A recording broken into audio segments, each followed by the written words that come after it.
우리의 영토를 지키는 섬 가거도에 지하활주로 기지가 생길 수 있을까요? 대한민국에서 가거도에 대한 기막힌 제안들이 쏟아져 나와 눈길을 끌고 있습니다. 이러한 제안들이 흥미를 얻는 것은 허무맹랑한 것이 아니라 실현 가능한 전문가 수준의 제안들이어서 더욱 눈길이 가고 있는데요. 가거도는 우리 국토의 최서남단에 있는 섬으로 3개 마을에 모두 331가구 462명의 주민이 거주해서 외딴 섬답지 않게 많은 주민이 살고 있습니다.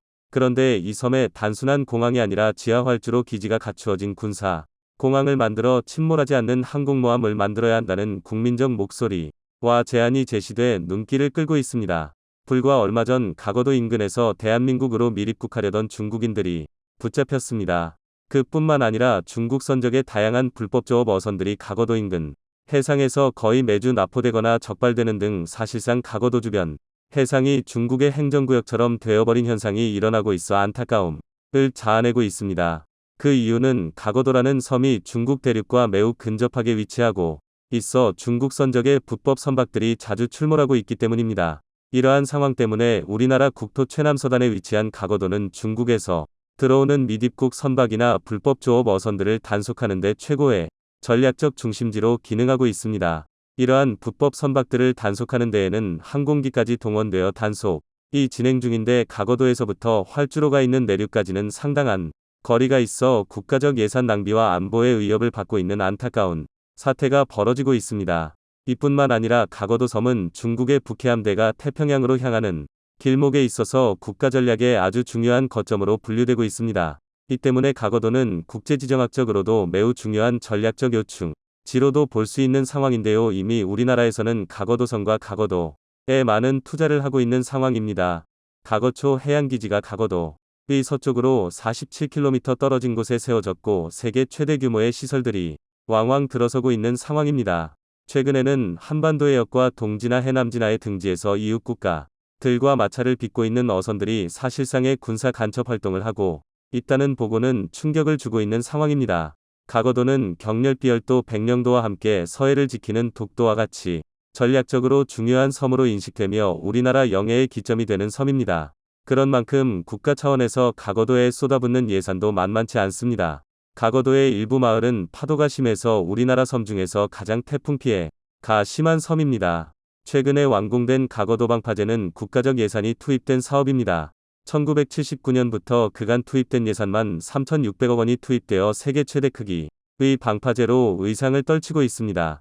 이 때문에 일각에서는 태풍 피해가 심한 기존 남단의 가거도항이 아니라 섬 북단의 향리항을 메인 항구 즉 거점 항구로 설정하고 기존의 가거도항은 군사기지처럼 활용을 모색하는 것이 필요하다는 의견이 나오고 있습니다.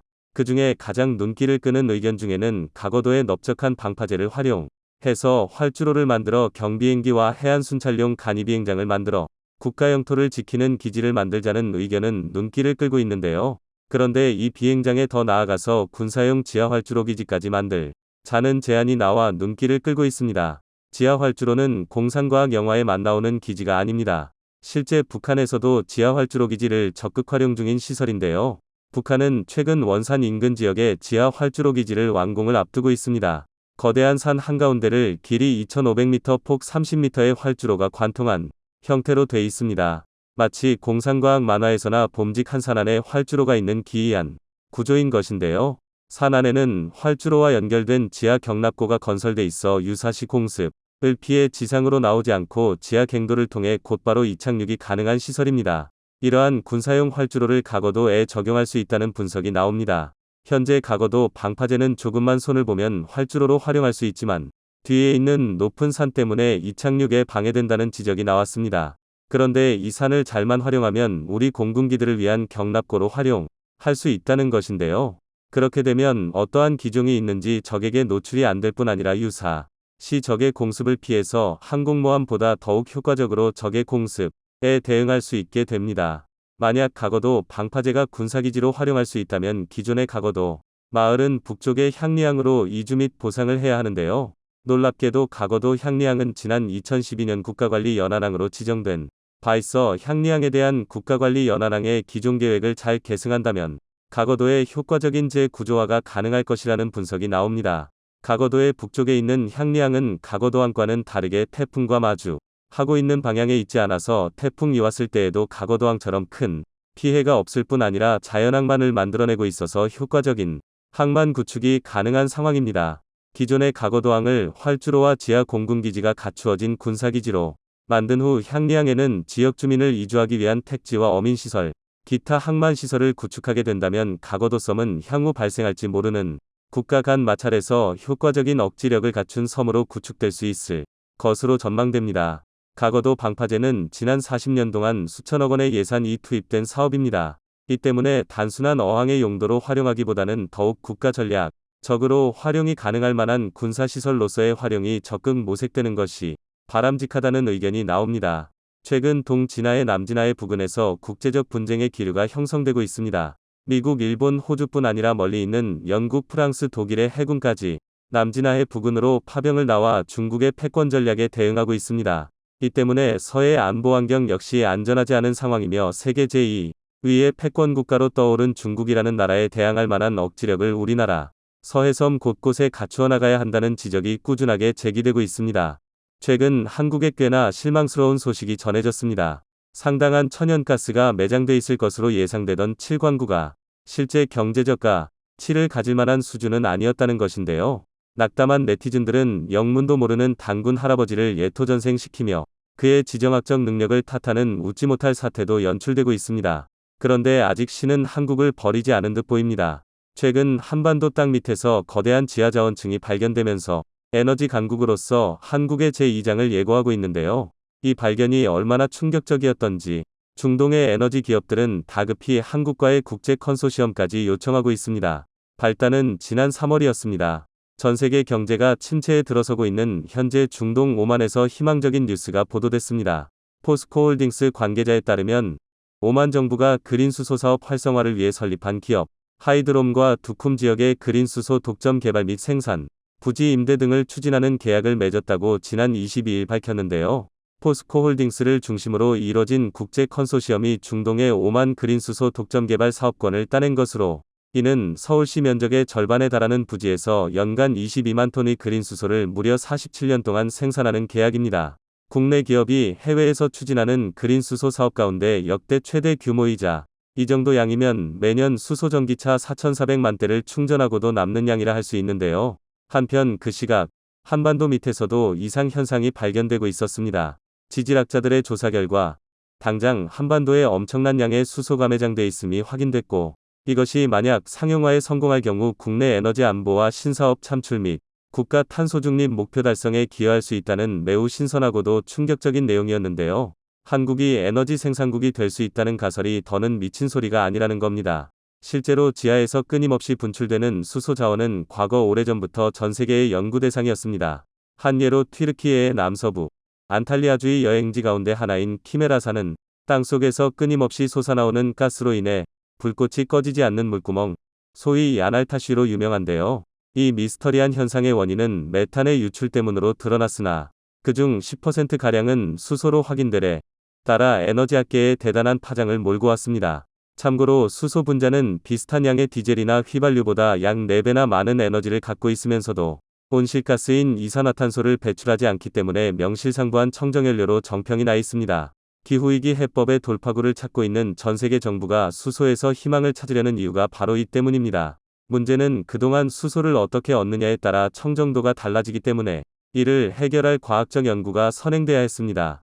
화석연료에서 얻는 수소는 그 과정에서 많은 탄소 배출이 불가피한데 이를 그레이 수소라고 부릅니다. 천연가스인 메탄을 고온고압에서 수증기와 반응시켜 수소를 추출하는 계질수소, 석유화학이나 철강 공정 등에서 부산물로 나오는 부생수소가 이에 해당하는데요. 그레이 수소 생산 과정에서 배출한 탄소를 포집 저장하면 탄소 배출량을 크게 줄일 수 있고 이를 블루수소라고 하는데 문제는 탄소 포집엔 워낙 많은 비용이 들어가기 때문에 현재 탄소를 가장 많이 배출하는 방식은 석탄이나 갈탄을 고온고압에서 가스화에 추출하는 블랙수소 공법이 쓰이고 있는 실정입니다. 유일하게 탄소를 배출하지 않는 방법은 태양광이나 풍력 같은 재생에너지로 물을 전기분해해 얻는 그린수소 공법이지만 이 역시 그레이수소의 2배가 넘는 많은 자원과 비용이 투입돼야 하므로 상용화엔 무리가 따르는 상황인데요. 국제에너지기구에 따르면 수소 수요가 2030년까지 1억 3천만 톤으로 늘어날 것으로 전망되는데 2023년 9,400만 톤에 이르는 소비량 대부분이 화석연료를 이용해 생산될 것이라 밝혔습니다. 이 과정에서 세계 항공산업의 배출량과 맞먹는 무려 9억 톤에 달하는 이산화탄소가 배출될 예정이니 이대로면 갈수록 심각해져가는 기후위기가 더 가속화될 것이 자명했습니다. 이때 등장한 해결책이 바로 화이트 수소, 즉 석유 석탄처럼 자연 속에 숨겨져 있는 수소를 직접 채취해 쓰겠다는 것인데요. 지구 지각에 갇혀있는 천연수소는 100% 청정에너지원인데다 훨씬 저렴한 비용으로 얻을 수 있어 땅속에서 금을 캐는 것에 비유해 골드수소라고 부르고 있습니다. 놀라운 건 그러한 골드수소의 상당량이 한반도 밑에 잠재해 있을 가능성이 있다는 겁니다. 한국석유공사에 따르면 세계 최초로 지하에 부존된 수소 탐사를 목표로 2022년도부터 연구과제를 개시해 한천제릴 국내 육상지역에서 토양가스를 측정하고 관련 기술에 대한 특허를 출원했다고 밝혔습니다. 이 기술은 토양에 장치를 삽입하여 지하에서 발생하는 수소 기체를 측정하는 것으로 별도의 필터 및 배수 시스템으로 토양 내 수소 측정의 가장 큰 제약 요인인 물에 의한 방해를 최소화하는 것이 특징인데요. 이를 활용해 최근 전국 5개의 지점에서 수소가 발생하고 있음이 확인됐고 에너지 전문가들은 지금 이 순간에도 이를 어떻게 사명화할 것인지 정밀 분석 중에 있습니다. 공사 측 관계자는 이번 지표 조사 작업을 전략적으로 확대하는 한편 보유한 시출 기술과 자체 특허 출원한 수소 탐사 및 모니터링 기술을 적극 활용, 앞으로 전국에 퍼져 있는 유망 지역을 발굴해 중장기적인 분석을 실시할 계획이라 밝혔습니다. 이뿐만이 아니었습니다. 최근 수소 생산을 위한 전 세계적 연구들이 진행되는 가운데 암석에 주목한 한 연구자에 의해 제주도에서 흔히 발견되는 현무암에서 막대한 양의 수소 추출이 가능하다는 충격적인 연구 결과가 발표된 것이었죠. 황화철을 이용한 중금속의 제거와 염속의 유기물질의 문해로 박사 학위를 받은 해당 전문가는 어느 날 우연히 해수와 반응한 황화철이 원시생명의 에너지원인 수소 공급의 실마리가 되지 않을까라는 물음을 갖게 됐는데요. 황화철로 만들어낼 수 있는 수소량이 적었기 때문에 원시 직후의 화학적 변화가 중단됐다는 사실을 알게 되자 그는 수소와 염기성암의 관계에 대해 주목하게 됐다고 밝혔습니다. 실제로 염기성암 중 하나인 현무암은 해수와 만나 삼운석화 작용이 일어나는데 이 과정에서 한원가스인 수소와 소량의 메탄이 발생하고 있음이 목격된 적도 있습니다. 현무암은 제주도와 울릉도, 경기도 등 한반도에 광범위하게 분포하고 있기에 이를 수소로 환원하여 에너지원으로 개발할 수 있다면 대략 예상되는 매장량만 수억 톤, 제주도뿐만 아니라 울릉도와 독도 등에서도 추출 가능한 현무암은 말 그대로 방대한 양의 수소 저장고이며 이를 발굴해 수소전지를 사용하는 차량과 발전소 등 산업용 설비에 지속 가능한 에너지 공급이 가능해질 것으로 기대됩니다. 한반도에서 수소가 발견됐다는 소식에 과학자들은 경악을 금치 못했습니다. 이 엄청난 발견은 과학사의 새로운 장을 여는 것이자 미래의 에너지 공급과 환경 문제에 대한 해결책을 제시할 수 있었기 때문인데요.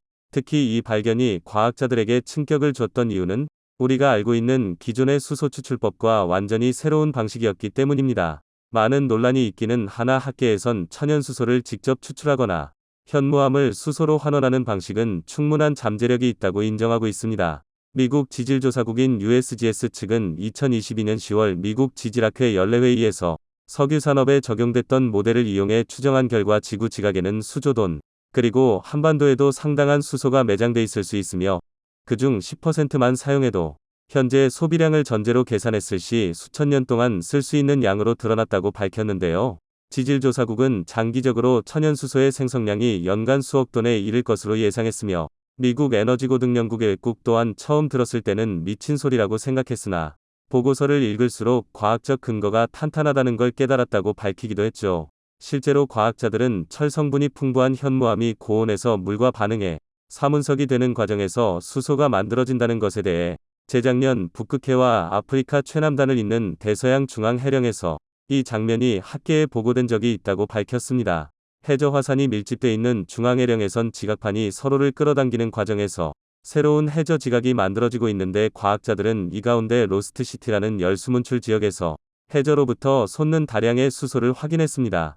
마찬가지로 이 해령에 닿아 있는 아이슬란드의 지열발전소에서도 비슷한 함량의 수소가 분출됐고 무엇보다 이러한 구조가 과거 한반도에서 현무암이 생성됐을 당시와 꽤나 유사한 구조라는 것인데요. 덧붙여 과학자들이 현무암 지대에 희망을 거는 또 다른 이유는 철문이 풍부한 암석지대, 먼 옛날 대륙판이 충돌하는 과정에서 압착된 해양 지각의 산물인 그린스톤 벨트와의 유사함 때문입니다. 이곳에 있는 200도 이상 고온의 암석을 비롯한 광물들은 지표면에서 스며들어오는 물과 반응해 수소를 만들어낼 수 있고, 현재 아프리카 말리에서 추출되고 있는 방대한 양의 수소 또한 서아프리카 대륙궤의 그린스톤 벨트에서 나오는 것으로 추정되고 있습니다. 참고로 한국에서 개발한 수소 탐침 방식은 굳이 한반도에 국한될 뿐 아니라 남호주나 서아프리카 등 수소 매장량이 높은 미지의 땅에도 활용될 가능성이 높은데요. 남호주에선 이미 천연수소 시추불이 시작됐고, 오스트레일리아의 신생기업 골드하이드로젠은 올해 3분기 천연수소 시추에 나설 계획이며, 이 회사는 지난해 남호주 지역 최대 500m 깊이에서 순도 80%의 천연수소를 발견한 바 있습니다. 그 외 스페인도 피레네 산맥 중심부에 있는 고대 해양 암석에 수소가 저장돼 있을 것으로 보고, 2024년 후반 시추를 계획하는 등 이러한 전세계적 천연수소 열풍에 한반도가 지정학적 변화의 중심이 될지도 모르겠습니다. 중국은 지금까지 독도를 한국의 영토로 인정하지 않았다. 그런데 그 이유가 밝혀졌다. 일본은 최근까지 한국 고유의 영토인 독도에 대한 야욕을 멈추지 않고 그들이 할 수 있는 선에서 독도를 빼앗기 위해 온갖 방법을 동원해 왔었죠. 그런데 이 상황에서 중국도 독도를 한국의 영토로 인정하지 않고 있었습니다. 분쟁 지역이라는 이유로 한국과 일본, 어디에 손도 들어주지 않고 있던 것이죠. 그런데 중국이 지금까지 분쟁 지역이라는 것을 강조하며 뒷전으로 방관하던 이유가 밝혀졌는데, 이는 절대 한국을 위한 것이 아니란 것이었습니다. 이렇게 일본과 중국은 한국을 배제하고 본인들만의 계획을 실행하다 열받은 한국의 독도 방어 전략을 접하면서 주랭랑치려는 모습이 포착됩니다. 대체 무슨 일이 벌어지고 있는 것일까요? 최근 일본의 총리가 기시다로 교체된 후 그의 정치적 행보를 유심히 보면 더욱 우위의 생각을 반영하는 모습을 보여주고 있습니다. 이런 와중에 아베 내각 시절에도 항상 문제가 되어왔던 일본의 독도에 대한 권리 주장은 더욱 강화될 것이라는 전망이 전문가들의 입에서 나오고 있는 상황이죠. 이번 국정감사의 내용에 의하면 동해의 독도 인근 해역에 일본의 순시선들이 나타나는 횟수가 점점 들어가고 있다는 것이 주장되고 있습니다. 지난 2018년 이전만 하더라도 70터부터 80회 전후로 나타나던 일본의 순시선들의 출몰 빈도수가 최근에는 100회 이상으로 증가했다고 알려졌습니다. 한국의 의사를 전혀 고려하지 않는 일본의 행동으로 인해 독도에 대한 긴장감은 점점 증가하고 있는 것이었죠. 문제는 200회 이상의 순시선들의 출몰이 일본에 보여주기식의 의도가 있었다면, 실제로 전략을 수행하기 위한 행동으로 보이는 드론을 이용한 독도 인근의 사진 수집과 순찰이 점점 증가하고 있다는 것입니다. 이들이 운용하는 드론은 시가디언이라고 불리는데, 기존의 MQ-9 리퍼 공격용 드론에서 무장 능력을 삭제한 것으로 가벼워진 만큼 항속거리와 채공 시간이 증가한 것이죠. 또한 레이더 탐지 능력도 370km의 능력을 보여주어 독도 인근을 넘어 동해 전역을 감시할 수 있다고 합니다. 한국의 입장에서는 이에 대응하고 단속하는 것도 힘든 일인데, 여기에 아무 도움도 안 되는 중국까지 가세하는 일이 일어납니다. 해양조사의 명목으로 수시로 이곳을 들락날락하는 것이었죠. 중국은 지난 1월 22일 자국 주변 해역에서 감시 단속 등 활동을 펴는 해경국의 임무와 권한을 정한 해경법을 가결했는데, 이 안에 이상한 문구가 삽입되어 있었습니다. 그 내용은 중국의 관할 수역에는 객관적으로 다른 국가와 분쟁 상태에 있는 수역을 포함한다는 것이었습니다. 중국은 이를 근거로 본인들이 한국과 일본의 분쟁 지역으로 생각한다는 독도 인근 해역에 자주 출몰하기 시작한 것입니다. 지난 2017년에 10회 정도에 그치던 중국의 해양 조사선들은 최근 들어 무려 수십 배에 달하는 숫자로 급격히 증가했습니다. 그들이 독도 인근 해역에 이렇게 자주 출몰하는 이유가 과연 무엇일까요? 그 이유는 중국이 일본과의 관계에서 우위를 점하기 위한 전략이라고 주장되고 있습니다. 중국의 입장에서 독도 인근 해역이 한국과 일본의 분쟁 지역으로 남게 된다면 중국의 해경이 해경법을 근거로 이곳을 자유롭게 항행 및 감시할 수 있었고, 이를 바탕으로 일본에게 압박을 주어 현재 갈등 중인 센카쿠 열도 분쟁 협상에서 유리한 위치를 점할 수 있는 것이었죠.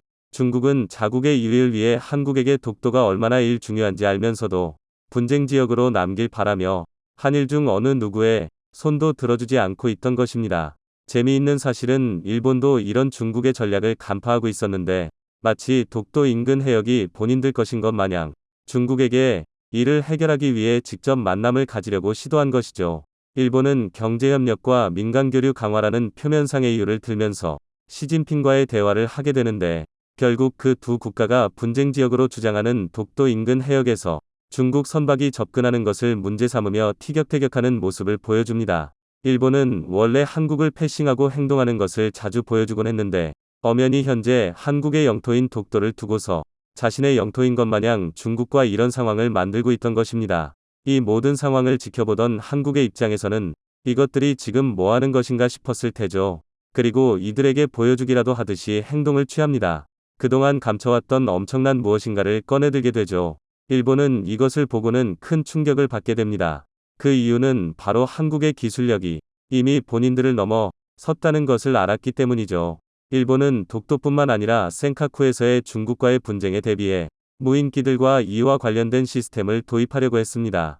하지만 1세트에 약 1200억 원에 달하는 비용이 들어가기에 원하는 수만큼의 장비를 확보하는데 한계를 느끼게 됩니다. 결국 일본 총리는 5년 동안 5세트의 도입을 승인하면서 이후에는 계획 중인 6세대 전투기인 F-3 개발에 병행하여 유무인 복합 전투체계를 함께 개발 운영할 것을 승인합니다. 이렇게 된다면 비용적 부담을 줄일 수 있다고 판단한 것이죠. NHK에 따르면 011 시스템 체계는 1대3위 체계로 운영이 되는데 F-3 한 대와 무인기 3대가 한 조를 이루어 효율적인 작전을 수행할 것이며 무인기의 탐지 능력과 추가적으로 공대공 능력에 더하여 탑재될 F-3이 6세대 전투기 능력이 대해져 원하는 것을 이룰 수 있다고 언급했습니다. 그리고 일본 정부는 이것들이 완성되는 시기가 2037년으로 예상하고 있었죠. 일본은 이를 발판 삼아 무인 시스템 분야에서 세계를 선도할 것이라는 희망찬 미래를 예상한다고 했습니다. 그런데 일본의 이런 야무진 꿈은 한국의 소식을 듣게 되면서 급격히 무너지게 됩니다. 일본이 계획한 이 거대한 프로젝트를 한국이 이미 계획하고 실행하고 있었던 것이었습니다. 일본의 군사 전문 매체인 항공만능론에 의하면 한국방위사업청에서 공개한 KF-21이 스텔스 기능이 있는 무인기와 함께 상공을 날고 있는 영상을 언급한 것입니다. 그 영상 속에는 KF-21과 카오리 X로 알려진 총 3대의 무인기가 편대 비행을 하고 있던 것이었죠. 일본이 계획한 1대3위 전투기와 무인기 시스템을 이미 한국은 개발에 들어간 것이었습니다. 그리고 이는 현재 한국이 개발하는 다양한 무기 시스템과 함께 순조롭게 진행되고 있다고 했습니다. 이미 무인기에 들어갈 내부 무장창 등은 개발을 넘어 시험에 들어간 상태라고 하죠. 일본이 더욱 좌절하게 된 점이 있습니다. 한국은 9년 후인 2030년 즈음이면 시험 생산이 가능해질 것이라고 예상되는 반면 일본은 16년이 지난 2037년이 돼서야 그나마 보여줄 것이라도 생산해낼 수 있다는 것입니다. 하지만 이미 그때면 한국의 비행편대는 동북아시아의 하늘을 신나게 날아다니고 있을 것입니다. 여기서 언급된 가오리 X는 2020년 8월 5일 에드 창설 50주년을 기념하는 행사에서 국내에서 만들어 최초로 공개한 모델입니다. 가오리 X는 스텔스기로 저피탐, 무미의 기술 시범기로 분류되는 무인기입니다. 특이한 점은 지상에서 조종하는 무인기가 아닌 앞서가는 리드 전투기 파일럿이 직접 조작하는 시스템을 바탕으로 인공지능 기술도 함께 적용돼 있어 자체적으로 편대를 이루거나 단독으로 비행을 하다가 리드 파일럿의 명령에 따라 함께 전투에 돌입하기도 한다는 것입니다. 지난 국군의 날 행사에서 소개된 지상 드론부터 해상 전 영역에서 활동 가능한 해상 드론까지 한국의 국방력 관련 기술력이 공개되면서 무인기 분야에서 이미 세계의 최정상에 있다는 평가를 받고 있는데 이를 반영한 현재 가오리 X에 대한 개발에서 타국으로의 유출 및 도용을 우려해 완벽히 공개되지 않은 상황입니다. 이런 상황이 연출되자 일본인들은 매우 당황을 하게 됩니다. 일본인들은 왜 매번 일본 정부는 한국보다 한 발씩 늦은 것인가? 아니 두세 발은 더 늦은 것이 맞겠다. 저 무인기가 일본 상공에 나타나도 과연 탐지해낼 능력이 본토에는 있나요? 그냥 더 이상 돈 쓰지 말고 미국에서 돈 주고 사다 써라. 어차피 한국보다 늦을 것이 뻔하잖아. 등 일본 자국의 야심찬 계획을 한심한 듯이 내다보고 있기도 했습니다. 이렇게 독도 인근 해역에 대한 중국과 일본의 무단 침범과 침략적 영유권 주장은 한국의 강력한 군사력 급증을 접하게 된 후 급변하기 시작합니다. 한국의 강한 무장력이 부담이 되고 있는 것입니다. 중국은 최근 왕이 외교부장을 한국으로 보내며 동맹국 미국과의 관계를 알면서도 한국과 중국의 중요한 관계를 일부러 강조하는 등 조급한 모습을 보여줬죠. 한국이 미국의 말을 듣고 대중국 압박에 나선다면 엄청난 혹을 달게 되는 것이기 때문입니다. 또한 중국은 퀴드에 가입한 일본을 압박하고 센카쿠 열도에서 우위를 점치기 위해 독도 인근에 순시선을 보내면서 한국과 일본을 견제하려다가 오히려 독도에 대한 강한 의지를 가진 기시다가 새로운 총리로 올라와 중국을 몰아내려고 하면서 한국뿐만 아니라 자신들도 직접 일본과 대응해야 하는 상황이 되어 일본도 마찬가지입니다. 한국의 군사력의 증가가 세계에서 인정을 받으면서도 핵심 전력은 비밀리에 진행되다 보니 불안해하며 독도를 넘어 대마도까지 위험해질 수 있다고 분석된다고 합니다. 일본의 군사 전문가는 일본은 지금 독도에 너무 신경 쓰면서 정작 중요한 점을 놓치고 있다. 한국의 전력 비대화는 독도를 넘어 동해 전체에 영향을 미칠 수준인데 일본은 아직도 예전의 기조대로 움직이고 있을 뿐이다. 라며 최근 기시다 일본 정부의 기조를 우려했습니다. 현재 한국의 국방력은 역사상 과거 어느 때보다 가장 강력한 상태이지만 이는 완성형이 아니라 아직도 진행형입니다. 한국의 지정학적 위치는 불리함을 넘어 오히려 강력하게 거듭나게 해주는 원동력이 되고 있습니다. 그 누구도 넘보지 못하는 강한 한국의 시간이 다가오고 있습니다.